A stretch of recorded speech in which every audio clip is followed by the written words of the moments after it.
Hey, what's up, idiots? We're about to find out exactly how dedicated most of you are tonight.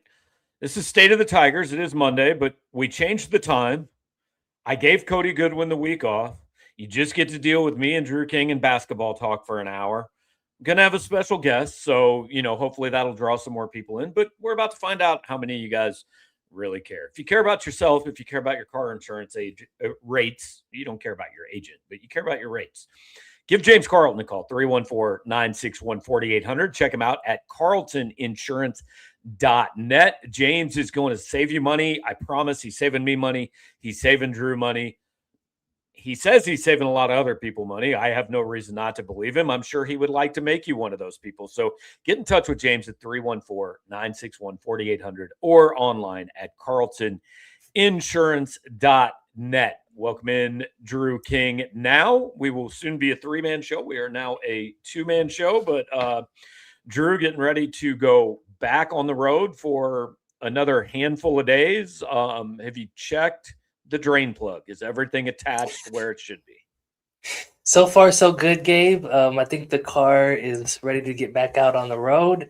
Me, on the other hand, a little iffy, but we'll do our best. This is the fun part, though. I mean, let's be honest. Norman, Oklahoma for an ass beating, not necessarily a fun road trip. SEC tournament, I like. This should be fun. Yeah, I mean, I will be sure to eat some good fried chicken while I'm in Nashville. And it's hoops 24/7. This is the best time of the year. So yeah, I'm definitely excited for this trip. And it's kind of good news, bad news. Like Missouri plays the first game of the day on Thursday. So if they win, you get your work done. You can hang out, watch the evening session. Like it times out really well. On the other hand, if they lose, there's kind of no point to watch anything else. Yeah, well, other than, I just like basketball, but Right. yeah, I mean, either way, I'm gonna get my work done and watch the rest of the games that I can. So Yeah. I'm looking forward to it. It occurred to me, Drew.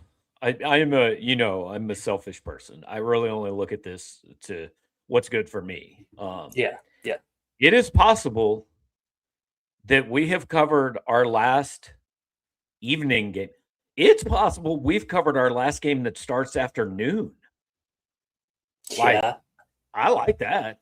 I'm a I'm fan there. of that. For the people who might not know, like evening games for a reporter, like if a game starts at 8 o'clock, I'm not going to bed till a few hours after midnight. Like it's usually a long night for us, the late night games. So big fan of the day games, and I hope you're right, Gabe. I really hope we keep seeing these times in the AM. Yeah, I mean 11:30 on Thursday would be 11 or would be noon on Friday, noon on Saturday, noon on Sunday if that were to continue this week. And then obviously everybody knows day games in the NCAA tournament. We are going to have Rocco Miller on in just a little bit to talk NCAA tournament bracket, Missouri's chances, all of that. Do you think, like, just your opinion, does Missouri need to win to get in? No, no, I don't think so. I I agree. think by getting that first round bye, um, there's not really a game they can play that's going to hurt them any. I think most people have them as a 10 seed right now. I know Rocco has them as a 10 seed right now. And so um, even if, LSU winds up upsetting Kentucky and then upsetting Missouri, I don't see Missouri falling all of the way out of the field. I just don't think it's that bad of a loss at that point. I think, first of all, do you agree? You want Kentucky to win on Yeah. Wednesday. Yes, you do. You want to be playing Kentucky because unless you lose by 35, I don't really think that hurts you all that much. It, I think where Dayton comes into play and where bid stealers and nerves come into play is what you talked about. If LSU wins, if you're playing LSU and they beat you again, like Dude, that's 0-3 against the two worst teams in the SEC. That is not a place you necessarily want to be. Yeah, I agree with that. I guess my question is, like, realistically, how many bid stealers are there going to be? Because like I looked at it this morning. I think there can't be more than about 4. And okay, that's probably high. yeah, because like the MAC, obviously you got Miami. I think that they're going to be in regardless of whether they win the Probably, tournament, yeah. right?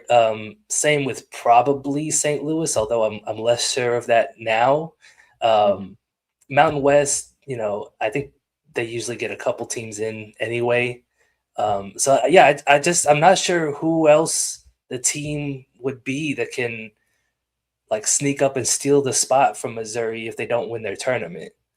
Right, like the WCC, if Gonzaga and St. Mary's are going to get in, so Santa Clara could get the third bid, but like Santa Clara might get a third bid anyway. They're in the field right now. That's not exactly a bid stealer. The A10 with SLU and VCU, those two teams are SLU's probably in, VCU's kind of right on the edge, right? So if Dayton wins that tournament, then I think it's Dayton and SLU. Like, I don't think the A10 gets 3. I think if the A10 gets 2, VCU's probably the team that's like, well, that sucks. We probably should have won that tournament. Yeah, I agree with that. Like, I have a hard time seeing both Dayton and VCU getting or Dayton or VCU getting an at-large bid, right? Like, I think those two teams have to win their tournament, or otherwise they're out, because SLU is going to get the other at-large bid. So yeah, VCU could get one, but it's not exactly a bid steal. Like, they're already right there on the bubble. Yeah. And go ahead. Sorry. Well, we kind of talked about it, or people have been tweeting about it today, how like this is historically one of the worst bubbles ever. And I just think that Mizzou has been a cut above most of the other teams that are in consideration with the big wins that they've gotten this year. And we'll talk about it more with Rocco when he gets here. But yeah, I just don't know that like Mizzou's necessarily in that conversation, even with a loss in the SEC tournament in their first game. I think Mizzou had a bad week. The bubble has had a bad month. Yes. While Mizzou was like, Mizzou is 10. You can't say they're off the bubble, because if you're a 10 seed, things can happen, right? And you never know. So you can't say they're not a bubble team, but they seem a lot more secure than a lot of the bubble teams. Daniel Gavura says Bracket Matrix has us as the last 10. So here's why I kind of quit using Bracket Matrix, guys, because there are 105 brackets on there. Some of those are like just random dudes. Like, I don't even know who they are, right? And some of them don't get updated for like weeks at a time. And so I don't really care if some guy that had a bracket 10 days ago had Missouri out of the tournament, because a lot's happened in those 10 days that could change things. So look, I follow Joe Lunardi's stuff. I follow Rocco. There's a handful of, Mike DeCourcy, Jerry Palm. There's a handful of people that have been doing this a long time, that if they all generally agree on something, I feel pretty good. And they all kind of generally agree Missouri's a 10 seed right now. Yeah. To your point about the bubble being bad for the last month, Gabe, this was from Jeff Borzello on Saturday. He said, out of Joe Lunardi's last 7 at-large teams and his first 5 teams out of the field, 9 were in action on Saturday. All 9 of them lost. That was Missouri, Texas, SMU, Indiana, New Mexico, Auburn, Virginia Tech, Cincinnati, and California. So, like Missouri, I don't think fell any with that loss to Arkansas. And I don't see them falling much further in the SEC tournament. Well, and the other thing about the bubble is like New Mexico and San Diego State are going to play in the Mountain West tournament. One of them is losing. Cincinnati and UCF are going to play in the Big 12 tournament. One of them is losing. Auburn needs 2 wins minimum. Oklahoma needs 2 wins minimum. Santa Clara, again, is playing St. Mary's tonight. And then if they do win that, Gonzaga in the title game, they have to win at least one of those, maybe 2. A lot of these teams are playing each other. Like Ohio State got a win to get off the bubble, but it came against Indiana, who is now also off the bubble, but just in the wrong way. Yeah, absolutely. And so you mentioned it too, like some of these teams might have to play each other. Like Auburn and Oklahoma are both first round pick or first playing in the first round. So is Texas. And you mentioned Ohio State and Indiana just played each other. So some of these teams are going to keep losing, and some of them have more work to do than Missouri. So, again, I'm just at a point where, like, I think that Mizzou's pretty safely in regardless of what happens this week. So we have a question in the chat. And, look, I don't know this off the top of my head because I'm looking up their resume while we talk about this, but JoJo wants to know, why is Kentucky so sure and Mizzou is not?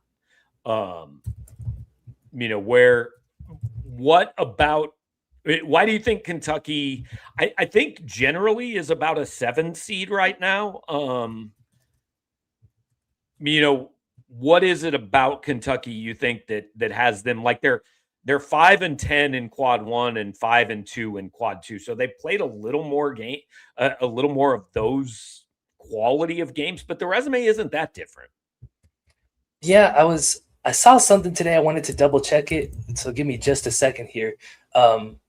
Kentucky right now is 32nd in wins above bubble. Which Mizzou, I'm pretty sure, is still in the 40s. Like 35. No, wins above bubble.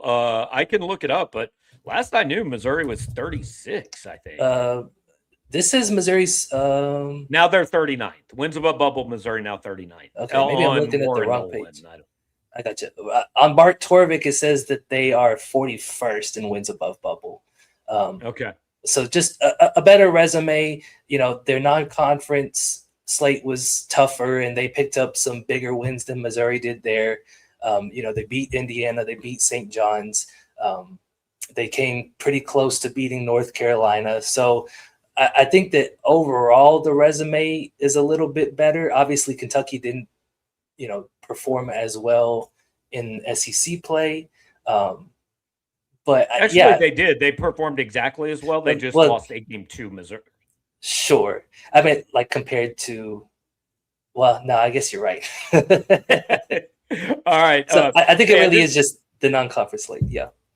Yeah, I just saw Rocco pop in the green room. So you guys keep the comments, keep the questions coming. We'll get to them, but Rocco's got a lot of stuff to do tonight, so we want to get him on the show. There he is, magical. See, Rocco, you didn't know we had a green room, did you? We're fans. No, I feel so honored. Thank you for having me, guys. Sorry, we've got a couple internet issues at the arena. I finally got on the right network, so it's great to be here, believe me. I have never been at a basketball arena in the month of March that did not have internet issues, so we completely understand. It's complicated. There's a women's game going on. There's a lot of things that I didn't even fully account for, so I'll take some of the responsibility there.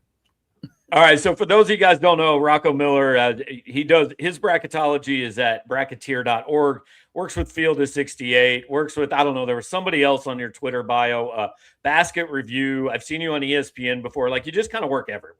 Did I cover most of it? You got the great general sense there. I'm an independent, and I try to stay nimble and get involved wherever I can. But the bottom line is I love all 31 leagues. I love the entire sport of college basketball, and it all centers around the NCAA tournament. So we focus on that for 365 days.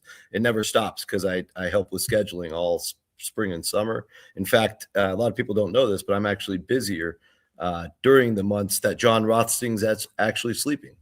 So take a lot of pride in that. And it's so fun when we get to this part because this is what it's all about. Well, in other words, go ahead. Well, in other words, Rocco is your favorite bracketologist's favorite bracketologist. Bottom line. There you go. I like it. If you Appreciate don't that. tweet 14 times a day by 5:05 a.m., nobody knows you're busy. So Good point. we'll just leave it there. All right, Rocco, let's start it with this, man. I just looked up your kind of big board. I think you've got Missouri 42nd overall, which would put them between a 10 and 11. We were just talking before you came on. Is Missouri, with a loss on Thursday, whether it be to Kentucky or LSU, in danger in your mind? I think they're going to be fine for getting into the tournament. So I'm going to say no. The Missouri case is very unique and specific based on the fact that you look at the body of work that the Tigers have put together, and you feel pretty good about it in terms of just being one of the 37 deserving at-large teams, mainly because what they've been able to do on the road, which is the biggest difference in separating all bubble teams in a year. Winning at Rupp Arena, getting that Texas A&M win down the stretch, beating Florida, Vanderbilt, and Tennessee at home, layering in some more road wins, even though South Carolina and Mississippi State are on the road. To me, it's still a top 2 quad road win. It's a lot of road damage compared to empty calorie type teams like your Ohio States, even your Indianas, your SMUs. So Missouri's proven themselves on the road, and that's what it's all about for getting in.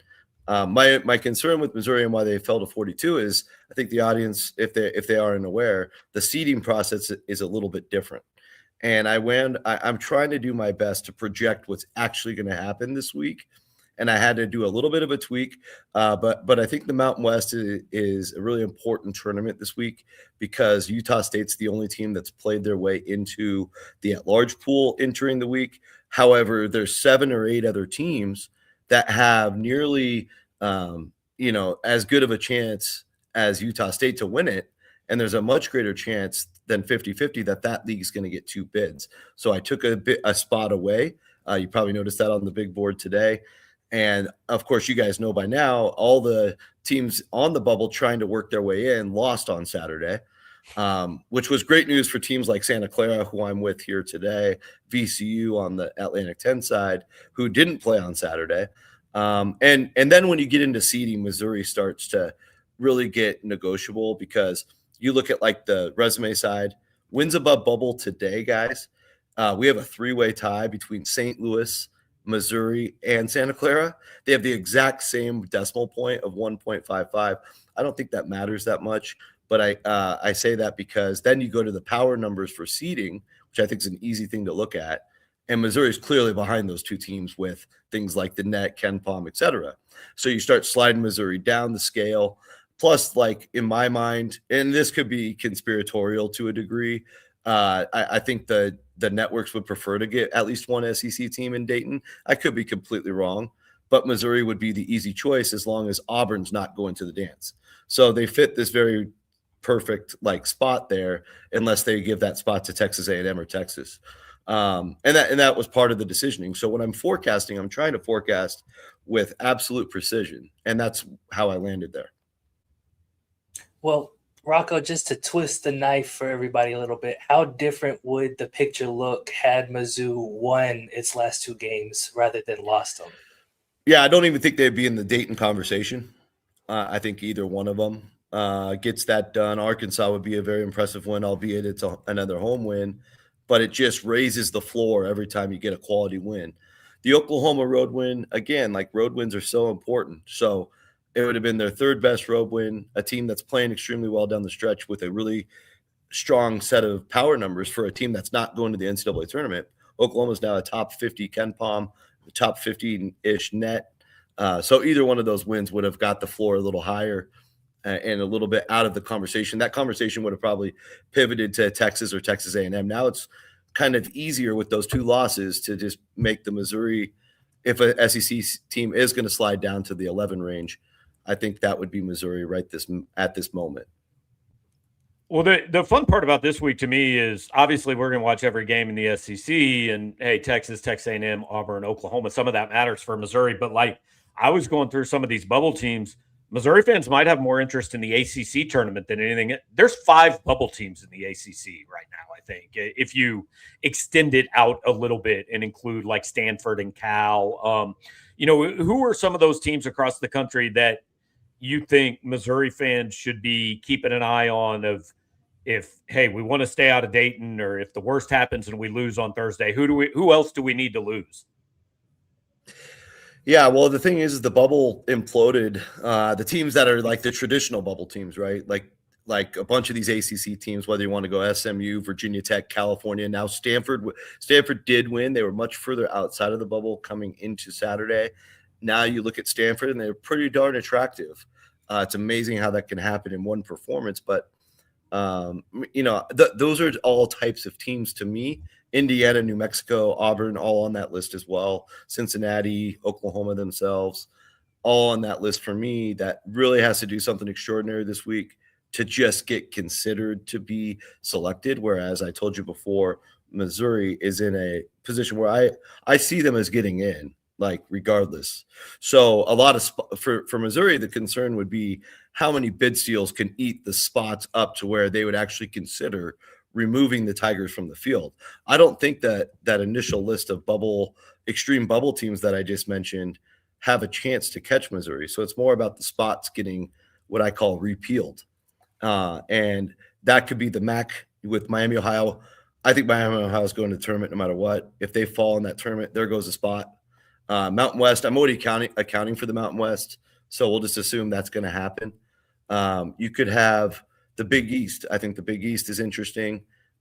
Clearly, St. John's, Villanova, and UConn are the 3 best teams. But like we saw Marquette beat UConn the other day. If somebody like that just gets hot for one weekend, there goes another bid, right? And we could see surprises elsewhere. Those are probably the most likely. There's only going to be one team from the American. The Atlantic 10, here's the situation there. Right now, St. Louis and VCU in the field. But with VCU being so close to the cutoff, I think they're in trouble if a team outside of those two wins the A-10 tournament. Let's say it's Dayton. I think that it would be pretty easy for the committee to get to a decision at the end to just take another A-10 at that close to the bubble out, so it wouldn't jeopardize a spot like what Missouri should be caring about here. So hopefully you guys are following that logic. That's where I think it lies. So just like the MAC and the Big East are kind of the big ones. Just you want one of those teams. You want Miami, Ohio to win their tournament. You want one of the top 3 Big East teams to win theirs, and no real surprises in these other ones where you're expecting like the Big 12, the ACC, your own conference, like no Oklahoma run or anything like that, or Auburn run. And I think Missouri is going to find their way in. Now, if you want to get greedy and you want to avoid going to Dayton entirely, which I could see a lot of fans being in that mindset. I know Drew wants to avoid it. Yeah. I'm looking at the bracket here. Just beat Kentucky on Thursday. Root for Kentucky on Wednesday, because I don't think a win against LSU is going to mean anything. So root for Kentucky on Wednesday, beat Kentucky on Thursday.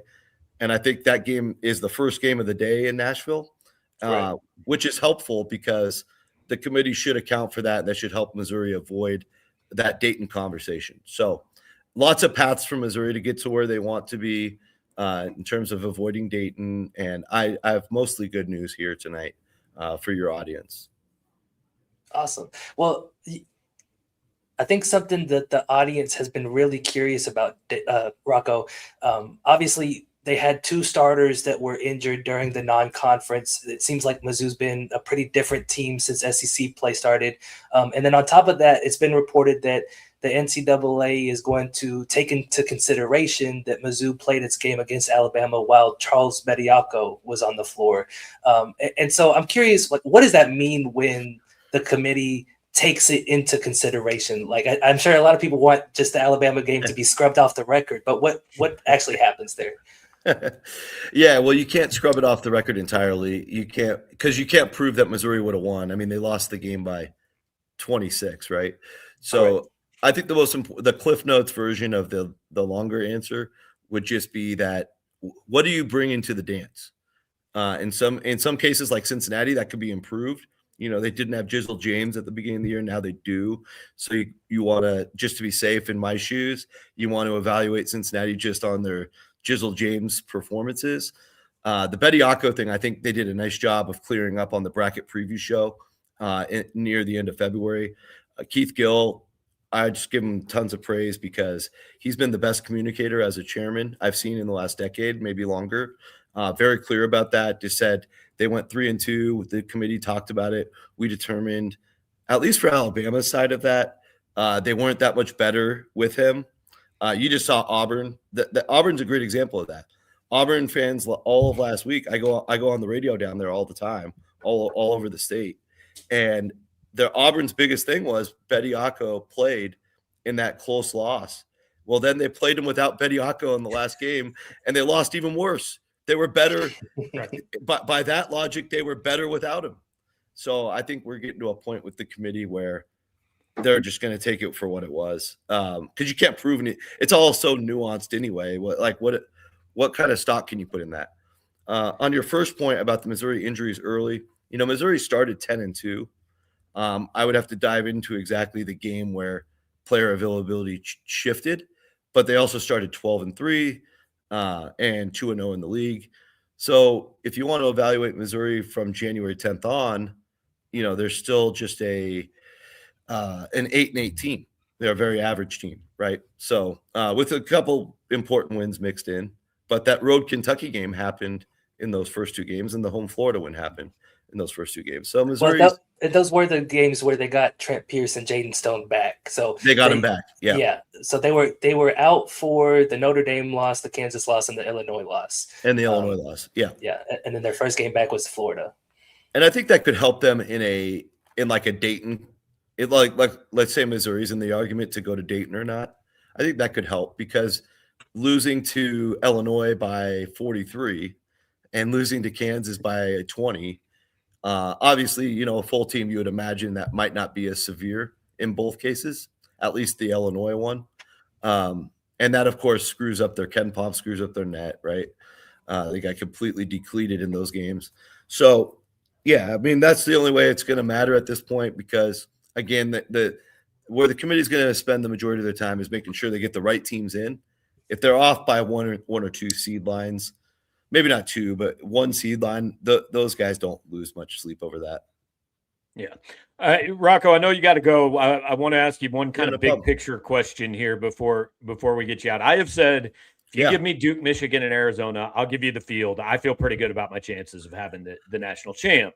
Missouri fans have for a couple weeks been, hey, give me a 10 or 11. I don't want an 8 or 9, right? I don't want to be playing one of those teams in the second round. Where's your cutoff where it goes from elite teams that you can't imagine missing the Sweet 16 to, okay, hey, they're a 2 or 3 seed, but like that team's not a definite second weekend team. I mean, you've got 6 teams competing for 1 seeds. Where do you kind of put that cutoff of elite to pretty good? Yeah. Just to be clear there, the 4-1s right now should be our 4-1s when the bracket comes out. I had to leave UConn there just because if Florida loses early in Nashville, that's the only real chance. But, I would say in the 2-3 area, Michigan State's not overwhelmingly good to me. Like they play a lot of tight games, a lot of ugly games. They also haven't taken that many bad losses. So it's debatable. Nebraska, I think that one's kind of obvious. You wouldn't mind playing them. Purdue lately. Now, Purdue, I would rank Purdue 3rd on that list. I'd rather play with Nebraska or Michigan State, mainly because Purdue does have a high floor.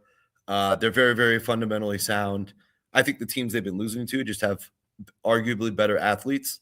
They've been just out-athleted in those games. That goes back to when they lost to Iowa State way at the beginning of the year as well.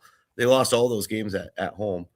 But, yeah, I think that's reasonable. I think with Kansas, well, they're not going to play Kansas because that would be a rematch, so they're not going to have to worry about them. I think with Iowa State, they're interesting. They're clearly not playing as well as they did earlier this year. I wouldn't mind that. Wouldn't be my top choice. I think my top choice would be Nebraska. My second choice would be the Spartans. And then maybe either UConn or Iowa State after that. UConn, to me, I get it. I've thought they were great all year. Their ceiling is extremely high. We know what Dan Hurley's a master motivator, but some of these performances in the Big East, maybe they're just bored of playing the Big East teams. I don't know. but they definitely have looked vulnerable lately. Yep. Well, Rocco, appreciate your time, man. I know you're all over the place. You're following games tonight, but appreciate you jumping on with us. Anytime, guys. Sorry I couldn't do it longer, but if you want to jump on again this week, let me know. All right. Sounds good. Appreciate you. That is Rocco Miller. You can check out Rocco. his stuff at bracketeer.org, and he's got his full bracket up. And I was trying to get it on the screen. It's a little difficult with just the way it is, but here's what he has for Missouri currently: a 10 seed playing Wisconsin, and then theoretically Houston in Oklahoma City. Joe Lunardi has something very similar. It's a 10 seed in Oklahoma City. Houston's the 2 seed. Like, look, Drew, I know it's going to change a lot. What it is on Monday doesn't matter. But I think if you told Dennis Gates this is your draw, he'd be like, fast forward to Sunday, give that to me.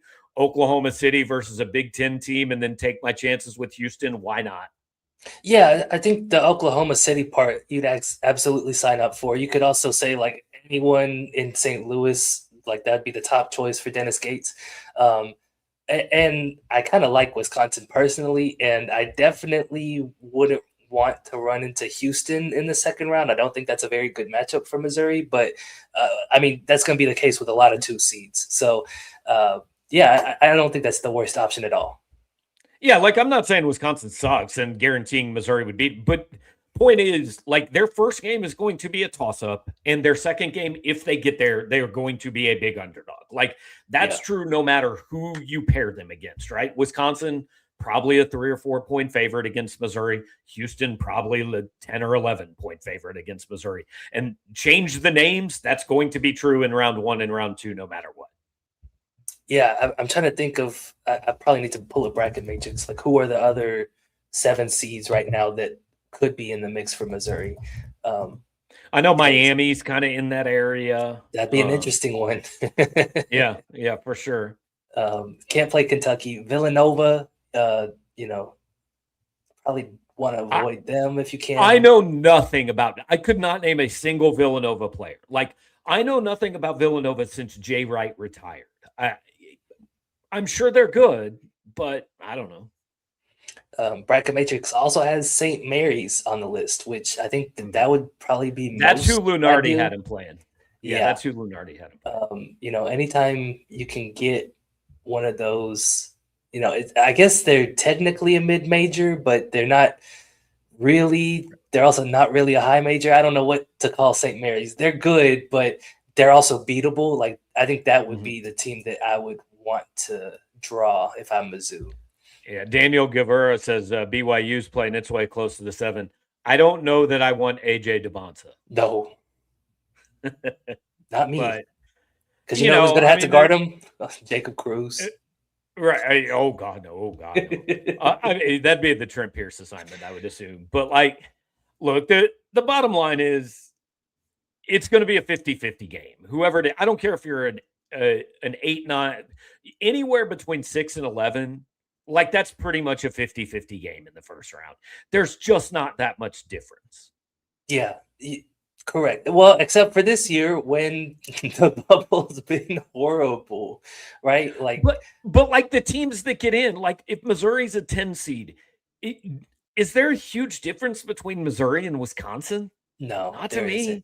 No, we were just arguing why Kentucky's ahead of Missouri seeding wise. So yeah, I get what you're saying.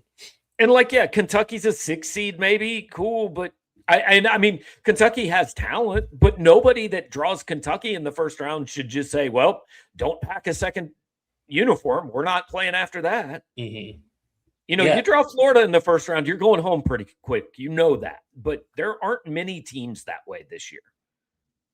Yeah, I think I agree with you. So. Let's run through this. I mean, okay. I'll ask you the same thing I asked Rocco. Where do you get to on this list that's on the screen before you look at a team and say, yeah, I wouldn't be shocked to see that team miss the Sweet 16? Probably the same spot, because I really think Illinois is pretty good. So Michigan State would probably be the first team that I think that of. if Michigan State was coached by anyone else, and I know they have been upset in the first 2 rounds. I know it's not incredibly uncommon, but I just really trust Tom Izzo. So I would probably draw the line more at Iowa State. I would be like, I know Michigan State's not great, and that's not a big difference, but like Iowa State, Nebraska legitimately has never won an NCAA tournament. Right. Like, I don't think Nebraska is losing a 3-14 game, but would it be the biggest shock in the world if I saw Troy beat Nebraska in round 1? Not really. No. Gonzaga, Purdue, they have issues. Kansas Kansas got run off the court for a while against Arizona State. Like, you get past the first, I'd say probably 6. Like, I think Illinois is Final Four good. Don't get me wrong. And I've thought that all year. But I don't think Illinois is Final Four good every night. I think you've got 3 teams here: Duke, Michigan, and Arizona. I'll be shocked if they're not all in the Elite 8. And maybe a little bit shocked if they're not all in the Final Four. Yeah, I think I agree with you. I guess my question, Gabe, is like, I guess, would you rather, it's the same question I was asking last week. Would you rather be the 8-9 or the 10-11? Would you rather be the 10 or the 11 here? Because you're looking at, instead of maybe Gonzaga, Purdue in the second round, now you're talking about Texas Tech or Virginia. Right. But that also means you got a tougher first round matchup. You might be going up against, Louisville or BYU instead of Miami. Right, and I'll give you virtually the same answer. Missouri's goal should be to win a game. I don't care who they play in round 2. I honestly, if it's Michigan in round 2, so be it. It just is. I wouldn't worry about the second round matchup because there's a 50-50 chance you're not getting there. I kind of ran through all the SEC teams and I said, here's what to me makes this postseason a success. And for Missouri, I just said win a game. Like, win a game in the tournament. And like, I understand you want more than that. But this team, I mean, I went back and looked. I had them 11-2 in the non-con and around 500 in the SEC. It's pretty much about where I thought it would be. The only difference is the seed is a little lower because their schedule wasn't great in the non-conference and the SEC's not as good as it was. Like, I thought that record would get Missouri a 7 or an 8, and it's going to get them probably a 10. Yeah, and again, like, what happens if they had Jaden Stone and Trent Pierce for the Notre Dame game and bragging rights and border war, right? And the metrics aren't so tanked that they can't really get up higher, right? And like, a tougher schedule absolutely, like, probably would have helped, but having guys healthy, I think, would have helped. But too. You have to win them too. True. I kind of think the Notre Dame game is the one that really brought it down for them, but they've made up for it in SEC play, right? Or at least to the point that they could, I thought. And so, yeah, like, they finished top half of the conference again. They're gonna probably make the NCAA tournament again. And, I said that the floor coming in was to be a top half SEC team. They just hit the floor. That's all it really was. Yeah. They like, there was more they could have gotten out of this year for sure. And still can. Like, we're not saying this season is not over. That's the important part. In just a minute, we're going to turn our attention to the SEC tournament, and then we'll hit your questions. I am about to put this comment on the screen, and the only reason I'm going to put it on is to prove a point that has been obvious to me for a year and a half. Okay. There are Missouri fans who are rooting for this team to fail, and I don't understand it. And the only reason I say that is because I would tell you that the person posting it isn't a Missouri fan, but he has been on our live streams for years. So I have to believe he's a Missouri fan. Now, I think he's a Missouri fan that likes to say things that get him made fun of on this show. So I don't know if he really believes this, but Cole Carter, I will say your name. The best thing to happen to Missouri would be to get left out of the tournament so Dennis could learn the hard way that his non-conference scheduling is unacceptable. There are people that are rooting for, like, I've read it on our message board today too. I've seen it on Twitter. there are people legitimately hoping this team misses the tournament, and that is I don't get it. Yeah, I don't get saying it's the best thing that could happen is a little bit strong, I feel like. I would argue the best thing that could happen is you get in the NCAA tournament and win 4 straight games, and you go to the first Final Four in school history. Now, Right. maybe that's not quite as good as being left out of the tournament. I don't know. Maybe my idea of best is a little messed up. Well, that's the thing. Like, would you rather go to the NCAA tournament with, the worst non-conference schedule in the country, or would you rather have a really good non-conference schedule and get left out of the tournament? Right. There is some gray area in between. There's a lot of middle ground there, but if you had to pick between the two, I know what I would pick. And every time you say, hey, getting in 3 out of 4 years is something and they've got a chance, people get mad. So this is the best we can expect. No, nobody has ever said that. Nobody has ever said you don't hope for more. But as I wrote this morning, like, there are processes in life in which you can skip steps, right? Like, sometimes in hopscotch, you could just jump to number 4 because you can reach it. It's easy enough. You can't do that with, like, you can't make the Sweet 16 or the Final Four if you don't first get in. They don't give the NIT champion an extra spot in the NCAA tournament field. So step 1 on the ladder is get in. That is the only way you reach any of the other steps. Yeah, I mean, I don't know how to follow that up, but I would say, speaking of skipping steps, you look at who else was brought into the SEC during Dennis Gates' hiring cycle, right? Obviously, everybody wanted Todd Golden, right? And Todd Golden has proved why he was a hot candidate. But he's done all right. Yeah. Lamont Paris, most likely gone from South Carolina. Matt McMahon, most likely gone from LSU. Chris Jans probably missing the NCAA tournament this year and hasn't really done any better than what Missouri has done this year. So in terms of like what you're looking for at Mizzou, the program has not been on Florida's level historically, right? But as far as what has been done here, like who was the last coach that went to the NCAA tournament 3 times out of 4? It was Mike Anderson. Mike Anderson, which was a decade ago. Decade and a half. Yeah. So I'm not saying it's like an incredibly challenging bar to clear, but coming in, that's where the bar was. And so you're allowed to raise it going forward. But for where he is right now, I think that Dennis has done the job that he was asked to do. He hadn't done a whole lot more than that, but he's done the job. Now, there has to be another step, right? Like, as I wrote this morning, if 3 years down the road we're in the same spot and he's won 2 tournament games all time, then maybe we have a different conversation. But we're not there yet, and I don't want to spend the whole show debating what was either a troll or just incredibly stupid. I don't know which one you pick. It was one of the two, though. There are no other options. Okay, so I've got the SEC tournament bracket up on the screen right now. I don't know if any of you guys can read it. I'm going to try to change the orientation. That doesn't really help. So that might be a little too small to read. But Drew, let's just go through this day by day.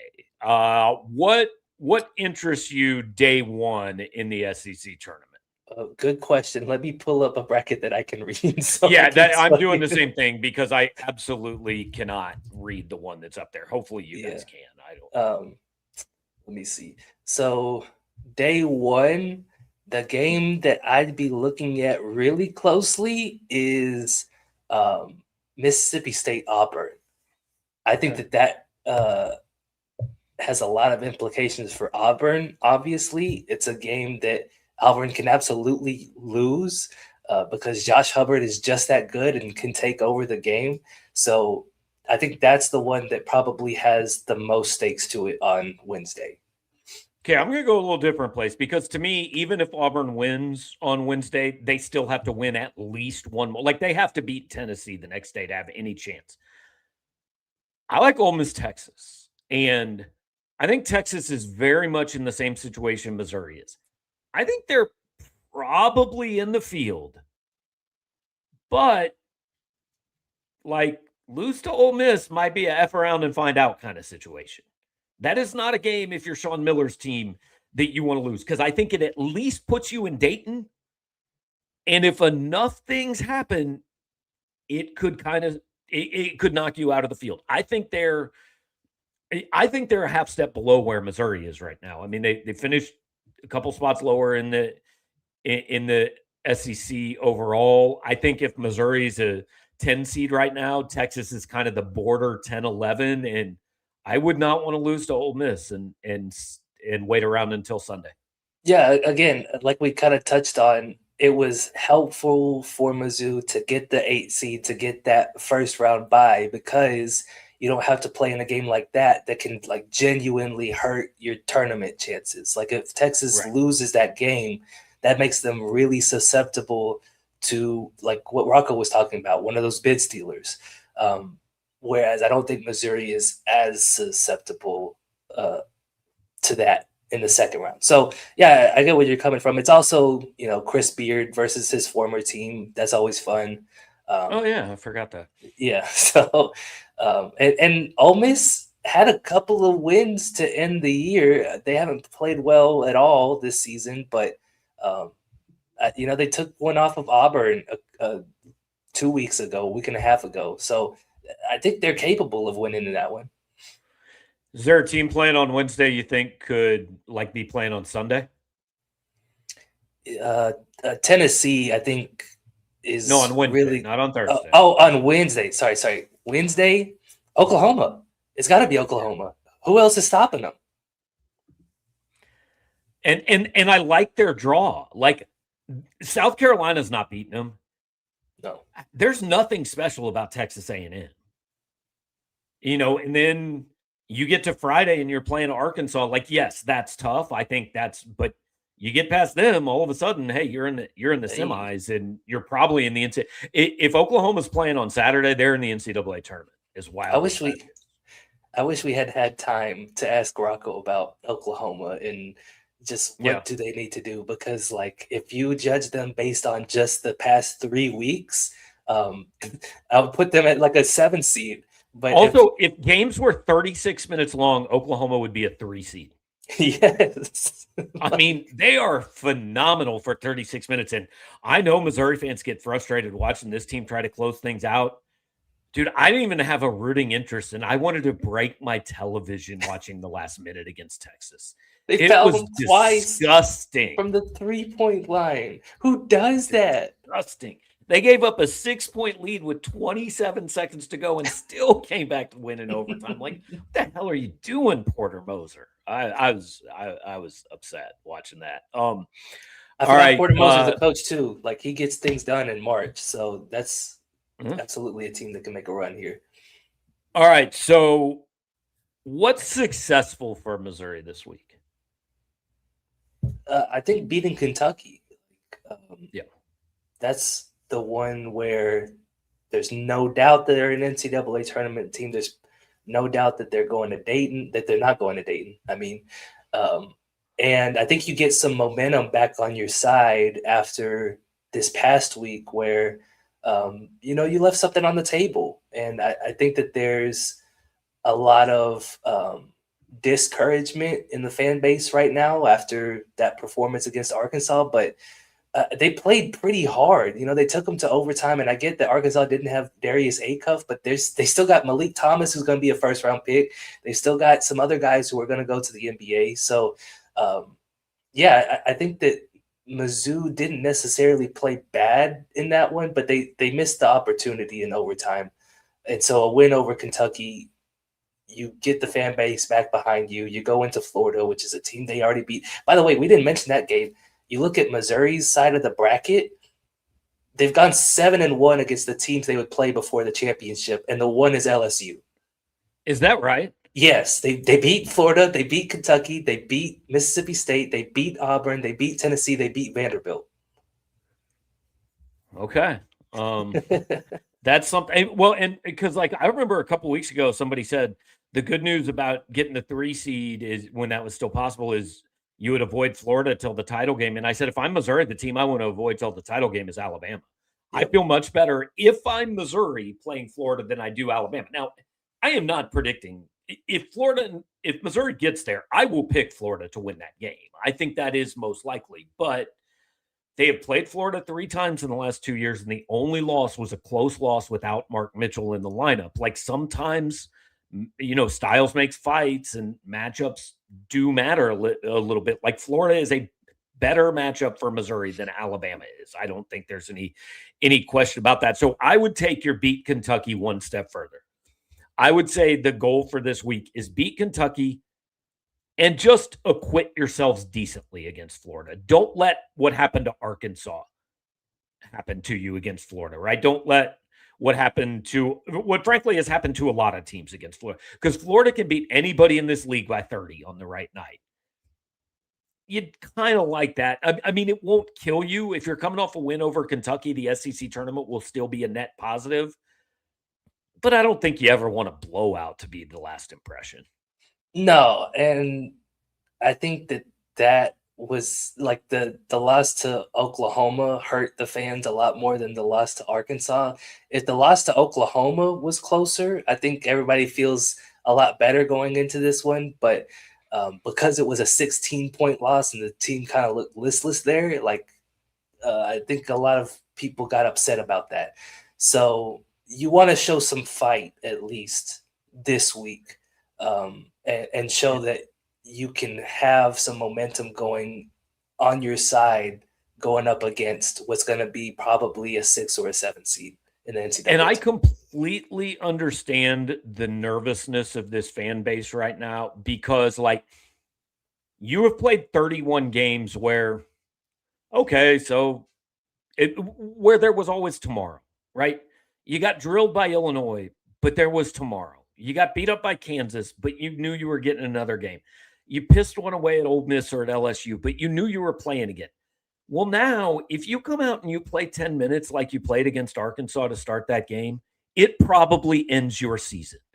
If T.O. Barrett does what he did in the last 30 seconds against Arkansas, it doesn't just end that game. It ends your season. And this team has not earned the trust to believe that there's not one more really bad day left in it, to me. Mm-hmm. And you hope that, like last year, that really bad day came again. Like they actually played pretty well in the SEC tournament last year, right? Like I forget who they beat on the first day, but they got a win. Mississippi State. Yeah. And then they pushed Florida, and in that you felt good. And all of a sudden, the really bad day happened in Wichita against Drake. So if you're going to have a really bad day, I guess just do it on Thursday against Kentucky. Sure. Like you hope you don't have one, but if you're gonna have one, just get it out of the way. Right. What % chance would you put Mizzou to win the championship? Or how far do you think realistically they could get? I mean, realistically, I don't see them beating Florida a second time. Like we said, the goal is get to Friday. If they beat Florida, I think they can make it to Sunday. Like, I don't know, Vanderbilt doesn't scare me. Tennessee never scares me. I mean, I like Rick Barnes. I think they're a good team, but I won't pick them to go to the Sweet 16. They'll lose to somebody because they don't score enough. And I don't know what Nate Amon's situation is. Vandy, look, I think Tyler Tanner's a great player, but that's just not a program that's had a ton of success in these situations. And I always want a team that's kind of done it before, even if it's been a few years. So I think realistically, the furthest Missouri plays is Friday against Florida. But if they win that, I don't see any reason they couldn't be playing on Sunday. And if there was a team on Sunday that you want to see, who would it be? Let me look at the bracket again. I personally would like to see South Carolina win 4 games to get to Sunday. Can I pick that? Is that reasonable? No, but in reality, I mean, I'd be shocked if the other side of the bracket wasn't Arkansas or Alabama, right? I'd love to see if Missouri somehow manages to get there. I'd love to see another shot at Arkansas. Like they played two really entertaining games with them. That's what I was thinking. Third time's the charm. I didn't hate how they played on the road and just came up a little bit short at home. You put some extra stakes on there with the championship on the line. It could be a really interesting one. No question. No question. All right. I got one little SEC tournament factoid for you. It's not exactly SEC tournament, but it's about an SEC team. If you read my 10 thoughts this morning, you know the answer to this, but I won't hold it against you if you didn't. Do you know the last time Georgia won an NCAA tournament game? I don't. 2002. So 24 years ago? 24 years ago. Oh, man. They've made it 3 or 4 times since then, but never won a game. They played in Wichita. Like we were over there when I didn't think they were going to score. Was it Gonzaga that was ahead of them like 41-10 or something like that? Yeah, that was it. It was super ugly. All right, we got a few minutes left. We want to hit your guys' questions. Appreciate you being here and throwing those in the chat throughout the show. Scott Fitz says, which Mizzou team do we see away from Mizzou Arena? I mean, they actually haven't been bad on the road since the calendar turned, right? Like they were bad.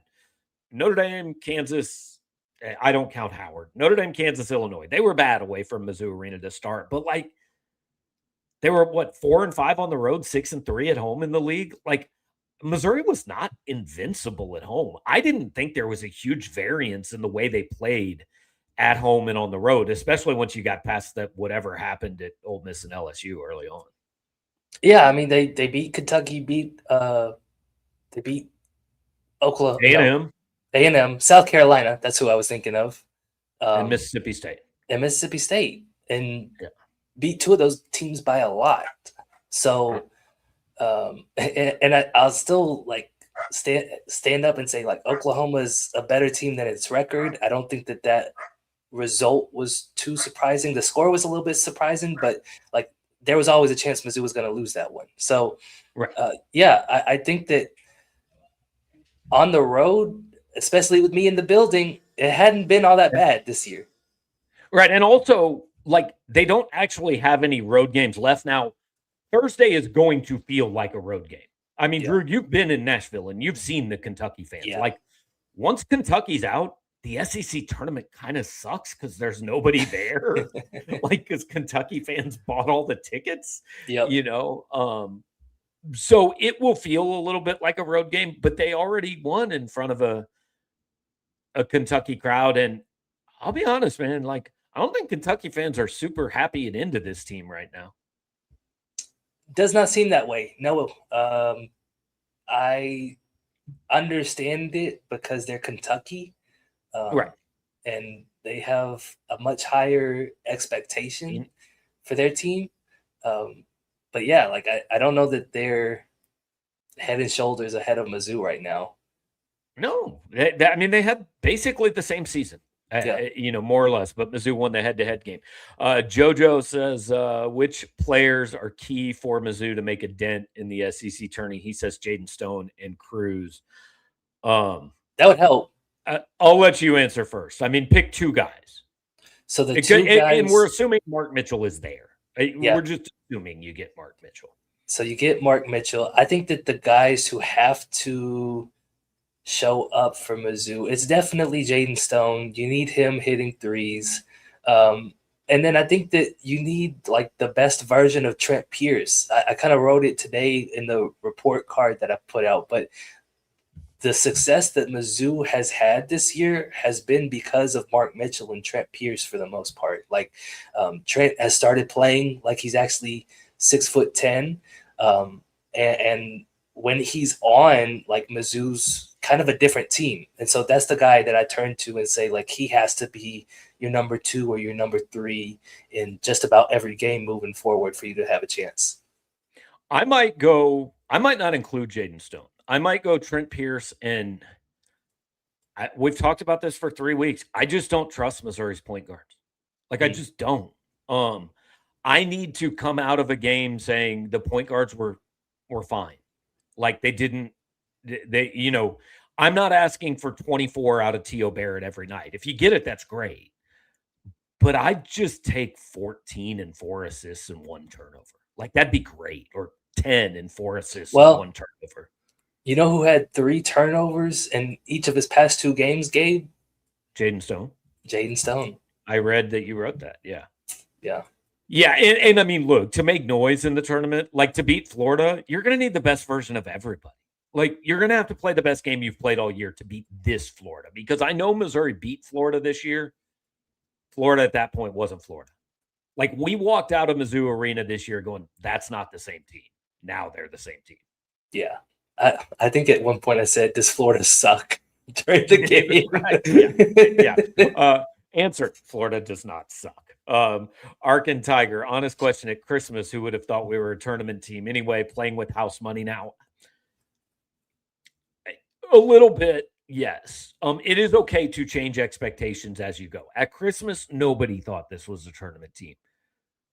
But by Valentine's Day, you had every right. And like a week ago, this team could have been the 3 seed in this league and probably a 6 seed overall.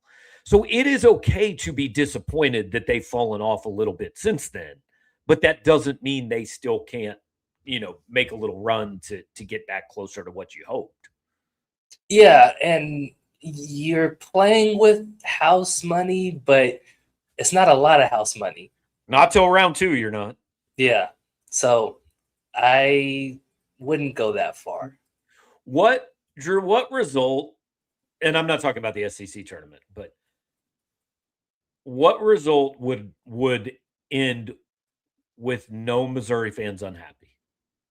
With no Missouri fans unhappy? Or very few Missouri fans unhappy? I would say, we're talking about NCAA tournament? Yeah. I think Sweet 16. I agree. That's my answer. Yeah. Because at that point you're knocking off, one of those really good teams we talked about, like a Houston or an Iowa State, like a team that has really high expectations going into the tournament. So yeah, I think that at that point, Dennis Gates kind of shakes off some of the haters and has more people behind him saying like he's the guy. There's no question. Yeah. Yep. Okay, JoJo, what happens if one of the lowly SEC teams goes on a run and wins the SEC tournament like LSU? Well, first of all, let's take LSU out of that because LSU, the worst team I could theoretically see doing that is Auburn. I don't think Auburn can, but there are 4 teams who go into this event with 0 chance of making the NCAA tournament without winning it. And none of those 4 teams can win this tournament. No, I don't see it. I mean, it would take a supernova volcanic eruption out of Josh Hubbard if you want to say Mississippi State has a chance, but I don't see that out of him. Like he's had some stinky games this year too. Right. So I just kind of think you're talking about Oklahoma, Auburn as like the worst teams that are possibly able to get in. And if one of those teams wins, like I think you're still talking about it taking a bit away you're talking from about 11 teams. A different league, because right. I don't think you can have Auburn in and say like Texas is out or Missouri is out. So right. Then you're talking about sad Santa Clara or VCU. Yeah. Or Virginia Tech or somebody like that. All right, last one, JJ's World. Game tied, 3 seconds left. Who's your shooter? Trent Pierce. I agree. If it's a jump shot. The play is you give the ball to Mark Mitchell at the top of the key and let him dictate what happens. Yeah. And if that is he drives and goes to the free throw line, that's great. But also, where are we getting the ball at though? Are we having to like drive up the court? Are we getting it on the sideline, right. the baseline? I need some extra context. Right. It depends on where the ball's coming in. But like if you need a jump shot to win a game, I fully agree. It's Trent Pierce. I don't think there's any question about it. But the play is what we wanted them to do on Saturday, which is give the ball to Mark at the elbow and let him figure it out from there. Yeah. Which again, like I didn't hate the look they got. I just think I would have gone about it differently. Yeah, I agree. Yeah, I didn't have a huge issue. JJ's World is now clarifying. He means a half court shot. Well, that's Trent Pierce without question. Exactly. Right. I mean, yes. He really, like, I'm shocked when he misses, man. Mm-hmm. The shot just looks so good. I think he's making it every time. So. Yeah, if he could just do that at the free throw line, I think everybody would be a lot happier. But he's been better this year. He has not been hideous. He has been 73%. Yeah. Yeah, like I'll take that. I'll take that. Because last year he was like 37%. It was the exact opposite. So, all right. So Drew is going to be at the Tiger Club in St. Louis tomorrow, staying in St. Louis, driving to Nashville on Wednesday. Drew, are you going to get there in time to go to any games? I want to, for sure. That's the plan right now. Well, if you get up early enough, you can talk to Mark Pope after Kentucky plays LSU and see what he has to say. I could do that and ask him. You can also get the transcript emailed to you and just have the quotes that way. That too. I could ask Mark Pope if he thinks he had a better season than Missouri this year and whether or not they should be seated above or below. Yeah. Will you be looking mad cute in Nashville? That's the question. I don't think that's for you to say. Yeah, I was going to say it. Like, when am I not looking mad cute? Somebody needs to tell me. Also, if you talk to Mark Pope, you could ask him what advice he has for you going forward. He's big on giving advice too. Yeah, that's right. Yeah, I'll be sure to do that then. So, hey man, fun time of year. We're looking forward to it. Drew will be on the road. We'll have a live show after every game Missouri plays from here on out, whether that's 2 games or what's the most they could play, 11 games. That'd be wild if there were 11 games left in this season. I don't think they're going to be. I'd be running on fumes by the end of it, but it'd be a lot of fun for sure. Let's do this to finish. Over under on total number of games Missouri has remaining. Where would you set it? Over under. I'll go 2.5. That's where it should be set. I was going to optimistically set it at 3.5, saying they win one in one of the tournaments. Do they do more than that? But 2.5 is probably where it should be set. I hope it's the over. That's kind of why I said it there, because I was going to say I'll take the over on 2.5, but will you? Yeah, I think so. I think they'll get one more. Yeah. So it definitely would be 2.5 or 3.5. That's the number. But Drew will be at all of them. I'll be on YouTube talking to you morons. So appreciate you hanging out with us. Want to remind you, Drew, also your guy James Carlton should be at Tiger Club tomorrow night, but if he's not, his office is like 150 steps down the road. So you can stop in, say hello. Thank you for saving me money on my insurance. If you go to see Drew, you can hit James Carlton up there. If not, you can give him a call, 314-961-4800, carltoninsurance.net. That's how you get in touch with James. Appreciate you guys. We will talk to you next time.